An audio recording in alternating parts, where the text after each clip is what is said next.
Mickey Mouse and the Pet Shop. Mickey Mouse was a great friend of Mr. Palmer, the owner of the local pet shop. One day, Mr. Palmer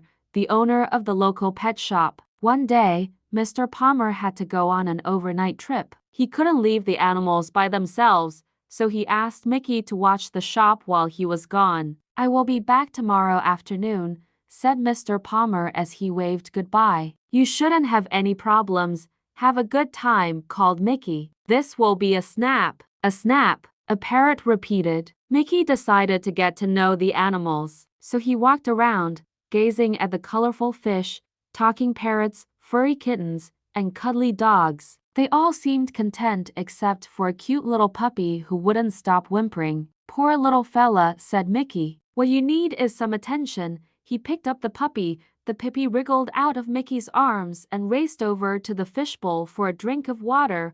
"Watch out," screeched the parrot. "Watch out." He was too late. The puppy knocked over the bowl, and the fish went flying across the store. "Gotcha," Mickey called as he caught the fish and put it in a new bowl. He put the puppy back in the kennel. Just then, the door opened. It was Mickey's first customer. He was so excited that he forgot to lock the kennel door. "Can I help you?" Mickey asked. Before the woman could answer, the puppy had gotten out and opened the door to the mice's cage. Now mice were everywhere. "Oh, my! I'll come back later, much later," cried the woman as she raced for the door. After the customer left, Mickey put the animals back where they belonged. This time he made sure he locked the doors.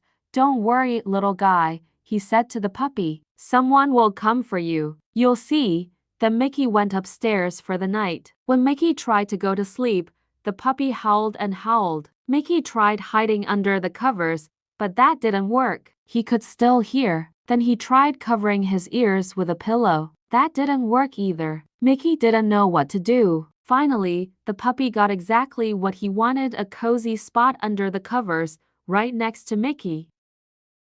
When Mickey woke up the next morning, the puppy was gone. Mickey looked all over the house for him, but he was nowhere to be found. "Maybe he's downstairs," thought Mickey. Mickey couldn't believe his eyes when he walked into the pet shop. It was a mess. Books were scattered on the floor, and the plants had been turned over. But the puppy wasn't there. Mickey got dressed and then began to look for his little friend. He was about to give up when he remembered to check the storage room. Sure enough, the puppy was there. Mickey picked up the puppy, brought him back to the kennel, and locked the door. "Now you can't cause any more trouble." "Well," said Mickey with a sigh, "I guess I should begin tidying up the store. Double quotes. As he worked, the puppy began to whine. Mickey felt bad, so he opened the kennel door. The puppy followed him around, trying to be good. He helped Mickey put the books back, dust the counter, and sweep up the soil from the flower pots. "You may be a rascal," said Mickey, "but I sure am getting used to having you around." Mickey and the puppy had just finished cleaning up when Mr. Palmer strode in. "It looks like everything went smoothly," he said. "I hope none of the animals gave you any trouble." "It was as easy as pie," a very tired Mickey replied.